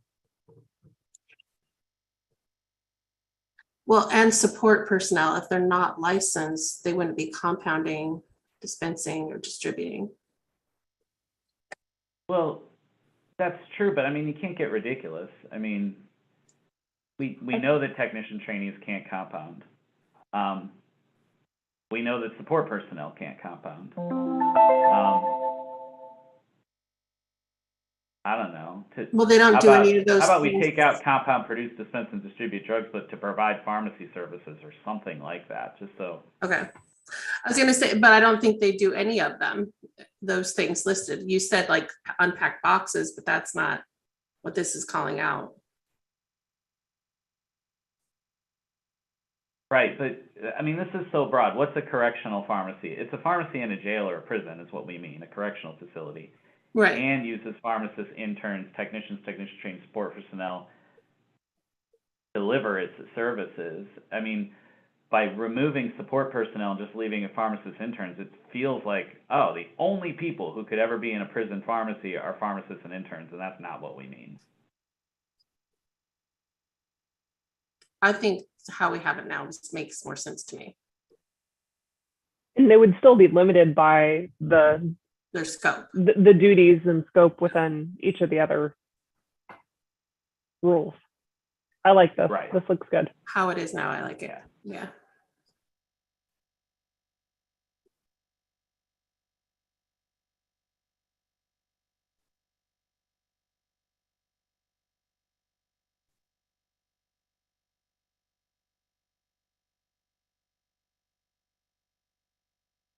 Did we already do this one? Yeah, I think so. Yep, we did.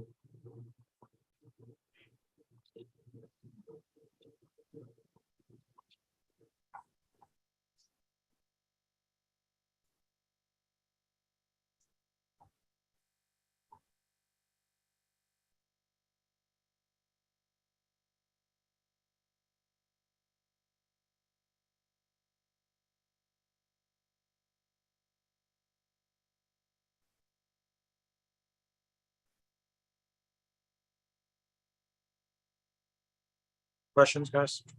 Under supervision, I like the addition of the observe using video link.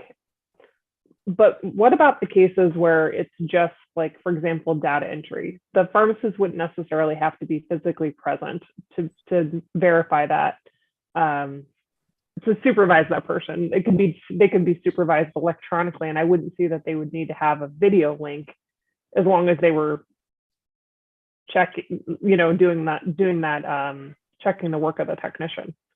So is that too limiting? Yeah, like work from home.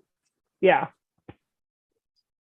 That's a good point. I've seen other states say that supervision is like, well, those tasks are either done under supervision or the charge of the pharmacist.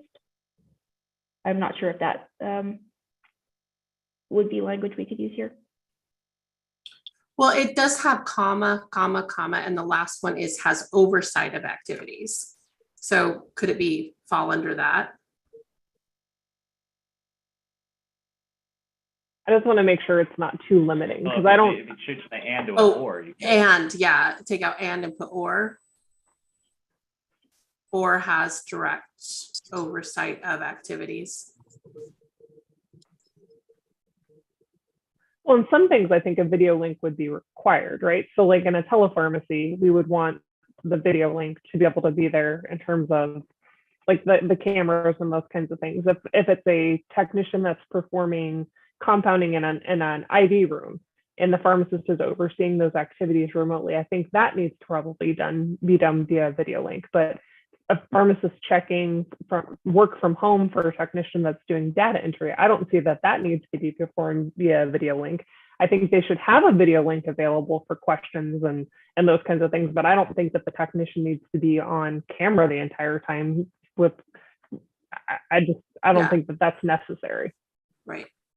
I just want to make sure that we're not making it too granular that it doesn't fit all the different things. I think there's sometimes when it makes sense, and I think that there are sometimes it doesn't. Yeah. Agreed.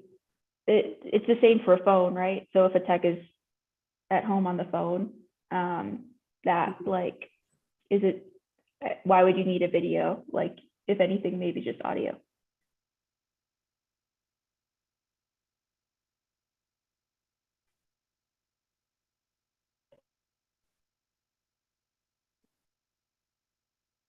I know Sandy's not gonna like. I know Sandy's not gonna like this word, but how about supervision means the pharmacist is physically present or able to supervise using the appropriate technology and assumes oversight. I know Sadie doesn't like the word appropriate, but I think it could be based on the type of activity that they're performing.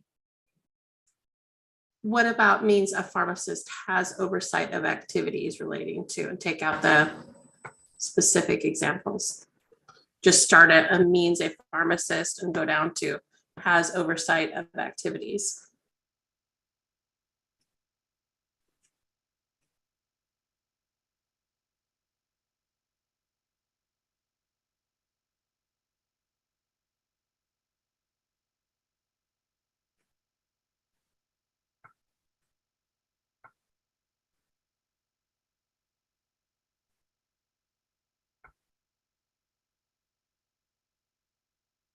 Thoughts, guys? Does that need to be time bound, that it's real-time oversight as opposed to retro review?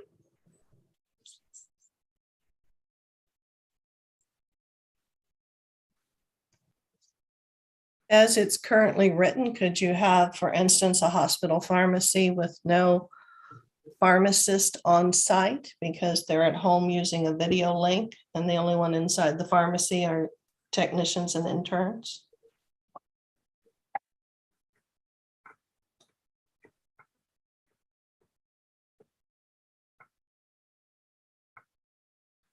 Well, wouldn't they have to have a different type of permit?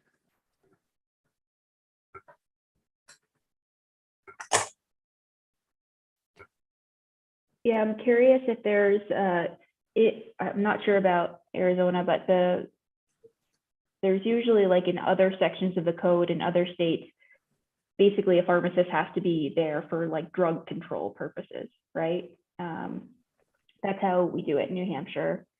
And then the exception would be the telepharmacy permits. They have that carved out. But then the supervision for, like I said, work at home and those kinds of things is another thing we need to factor into this too. Yeah, so if we said real time, that wouldn't work for a work at home situation.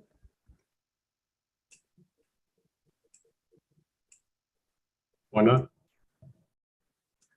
Well, they're not, I mean, there's, It goes into a queue. It isn't Yeah, instantaneous. you have to check the most prioritized prescriptions first. And that might not be the first one typed or something. and someone could work overnight and a pharmacist is not working overnight necessarily, But it's still checked before it gets to the but it's patient. checked before it goes out.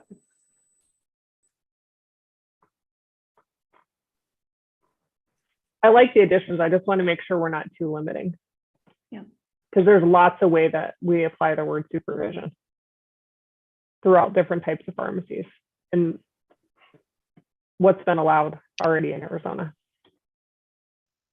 I actually recall from our tech committee, I think it was Dr. Deng actually brought up the concept of having techs working or like setting up shop in a hospital before the pharmacist got there. And I think we decided it was like a bigger conversation than the Yeah. charge at that time, but we specifically discussed it as a potential thing. Yeah, And I think it makes sense for probably multiple practice settings, right? If there's like ample security. right. I remember us talking about it specifically related to hospitals and making sure that because it's safer not to have the pharmacist physically in the IV room than it is and to do it via video. And to Sandy's point, there's non-dispensing pharmacists now. Does the pharmacist have to be there in order for it to operate? That's correct. This is Kevin.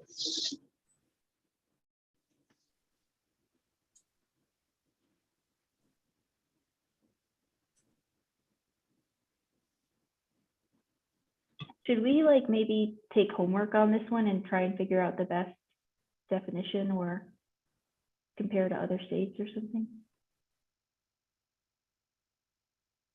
I think from my standpoint, I just want to make sure that technology component is restricted to those specific areas that we want, that we don't write it so broad that it could be interpreted for another type of setting.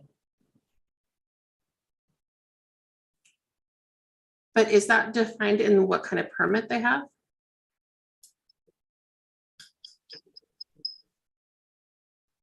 think if we leave adequate technology and then like, let's say we go to remote dispensing site pharmacy, I think in there it says you're supposed to maintain video surveillance for 60 days, right? So I think maybe we can mention what is required under a certain permit type.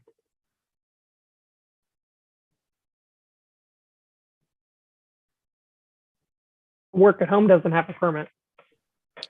They don't have a permit, but I think that's where we can then extrapolate adequate technology to mean keystrokes monitoring Mhm. or Okay, something of that. Logging nature in or now. something. Yeah. okay. I'm just thinking out loud, but I'll leave it up to the guy that's gonna appear, and then of course Sandy, our compliance officer, whether we can do Okay. it or not. And I think maybe for the work from home stuff, is this already like handled in some way? Because I believe the language is the same from NABP where it says like nothing in this chapter shall prohibit someone from accessing the database remotely. Would that protect like a data entry situation here? It wouldn't protect the on-site type thing, but.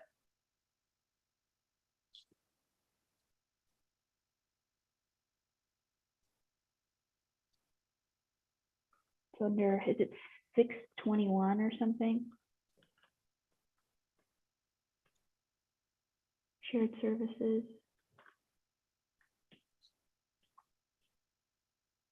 Our language uses the NABC model language that says won't prohibit it. It's 621. It says nothing in this section shall prohibit. I'm not sure if that would apply to the entire book. So maybe it doesn't help us.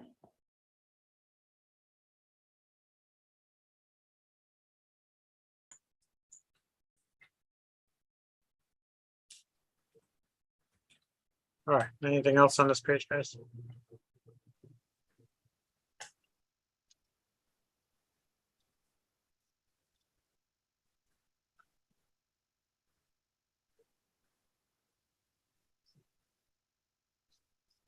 Under temporary pharmacy facility, does it really need to be adjacent to the current area? So like, for example, during COVID, were there opportunities where a remote pharmacy or a mobile pharmacy could have been deployed to do different types of activities where there maybe weren't pharmacies already located? Is this too limiting? You can Doug, let Doug know. You're almost I referring don't to. know what within or adjacent to the disaster area is, and would you really want to be that close to it? Right. Like depending on what it is, not sure I want to be that close, but I can still provide temporary pharmacy services if the Board of Pharmacy agrees that that my purpose fits the definition.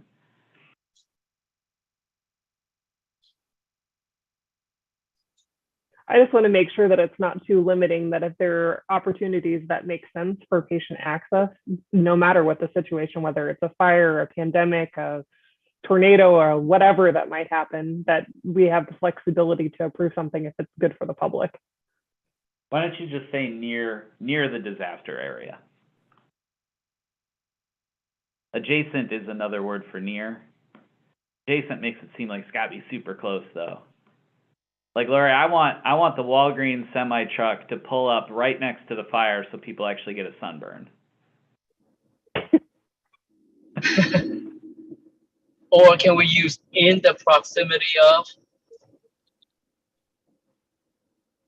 Yeah, I think that would work too, you know. And then I know that's hard for the compliance officers, but I think it's sort of, you know, when you see it. If the disaster's in Yuma and, you know, the remote site is in Page, well, maybe not. Maybe that doesn't work, you know. But if that's where a bunch of people got evacuated and there wasn't enough. There you go. So now we have a justification for it. So then there's not enough services for that particular community. I just want to make sure that it's flexible, that we can do what's right for the public in the event of an emergency. Maybe it should How about be this? intended. In a location to provide, in a location that in a location that addresses, in a location appropriate to address that emergency. That makes sense. And I just think about like things we've dealt with in other states, like resulting like hurricanes and things like that, where we have, you know, a whole area that a community was evacuated to and there wasn't enough pharmacy services. So we pull up the trailer, and that's what's used to service that community so that wait times aren't long and the patients are able to get the access that they need. Isn't that addressed in what defines an emergency, I think? Or what's allowed in emergency? No, because this would be a temporary pharmacy. It wouldn't be an existing pharmacy. This would be, you pull up a semi-trailer that is a mobile pharmacy Right. that would need to be licensed as a temporary pharmacy. I think it might have been in reference to where someone was able to work, to use their license. I can't remember. This one actually talks about the thing that will be the pharmacy, the building or the trailer, whatever that thing is. I mean, we saw it even with the civil unrest stuff that happened a couple years ago in some states where we had pharmacies that were burnt to the ground, and we used mobile pharmacies to be able to service communities where there was no pharmacy because the pharmacies were all destroyed.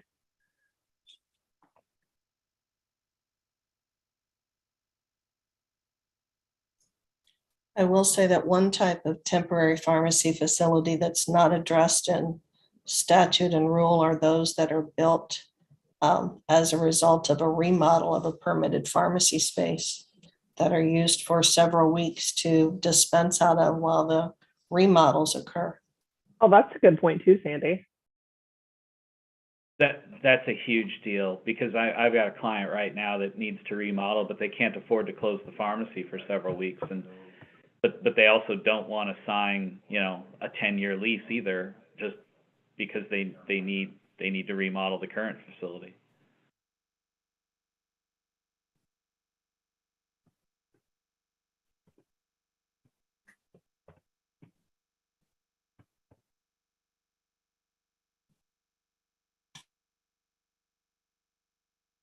And again, it could be a patient access issue too, Mark, if it had to close down because of it. Well, that's the point, is this particular client is, you know, they do a patient assistance program, which is the program for people who get the medications for free. They're the only one. I mean, they can't afford to update the facility because and the patients wouldn't really have anywhere else to go. So if they could, you know, do a temporary lease on a space nearby and continue to work while they remodel the facility in a manner to make it more efficient. It's huge, and that's just one example, but lots of pharmacies, I think, would benefit from a remodel, but they just never do it because how could I do it? I can't afford to close the place down, or the patients can't afford me to close the place down. Or you put the trailer in the parking lot, or any of those kinds of things too. Sure. I like it.